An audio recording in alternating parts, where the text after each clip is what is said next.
আচ্ছা, আপনারা ক্যাম্বেল জাতের হাঁস দিয়ে খামার কেন করেন?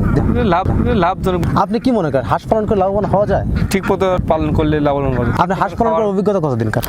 আমার অভিজ্ঞতা 5 বছর। নতুন যারা খামার করে তারা যদি হাঁস পালন করতে চায় বা খামার করতে, তারা কি লাভবান হতে পারবে? হ্যাঁ, লাভবান হতে পারে। ঠিক।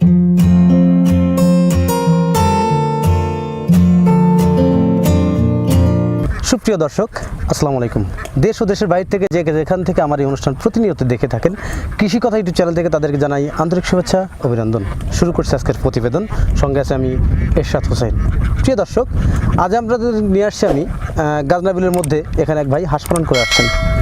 ইনার এখানে কী জাতের হাঁস আছে, কী পরিমাণ হাঁস আছে এবং কী পরিমাণ ডিম দিচ্ছে, বা হাঁস পালন করে তিনি কতটুকু লাভবান হতে পারছেন বা কতটুকু ক্ষতির সম্মুখীন আছেন এখনকার সিচুয়েশনে, সেই কথাগুলি খোলামেলা আলোচনা করব তার কাছ থেকে এবং জানবো এবং আপনাদেরকে জানানোর চেষ্টা করবো। চলুন আর দেরি না করে শুরু করি আজকের প্রতিবেদন। আসসালামু আলাইকুম ভাই। ভালো আছেন ভাই? ভালো আছে। আপনার নাম কি? মানে কামরুজ্জামান। কামরুজ্জামান। আপনার দেশের বাড়ি কোথায়? এবার হলে স্বর্গবন্তপুর। গোবিন্দপুর। এই হাঁসগুলো কার?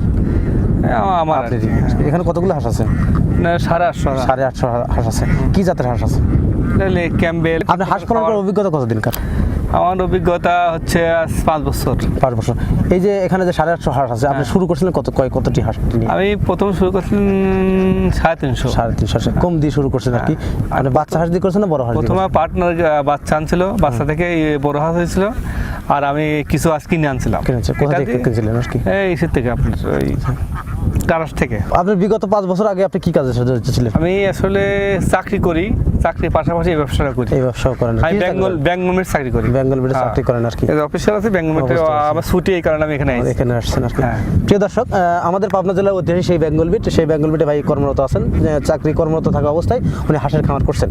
আমি তার কাছ থেকে জানতে পারবো অনেক বিশেষ গুরুত্বপূর্ণ কথা, যে আপনারা যে বেজিং হাঁসগুলো বিক্রি করেন বা বিভিন্ন জায়গা পান না, এই কথাগুলো তার কাছ থেকে আমি জানবো।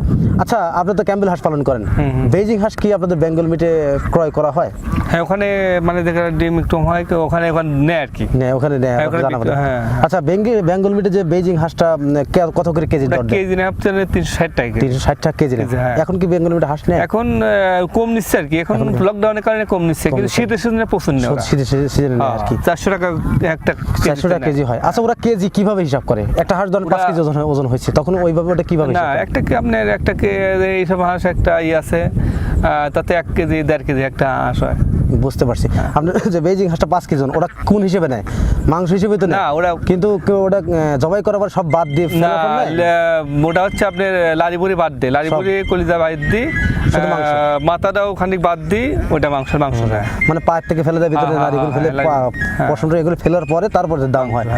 5 কেজি একটা হাঁসের ওজন সব ফেলে দিয়ে তাও তো মানে 3 কেজি 3.5 কেজি থাকে। আপনি কি মনে করেন, বা আপনার মাধ্যমে কি আমি জানতে পারবো যে আপনি কোন সিজনে বেজিং হাঁসগুলো আপনার মাংসের জন্য বা ইসের দেওয়া যায়? শীতের সিজনে।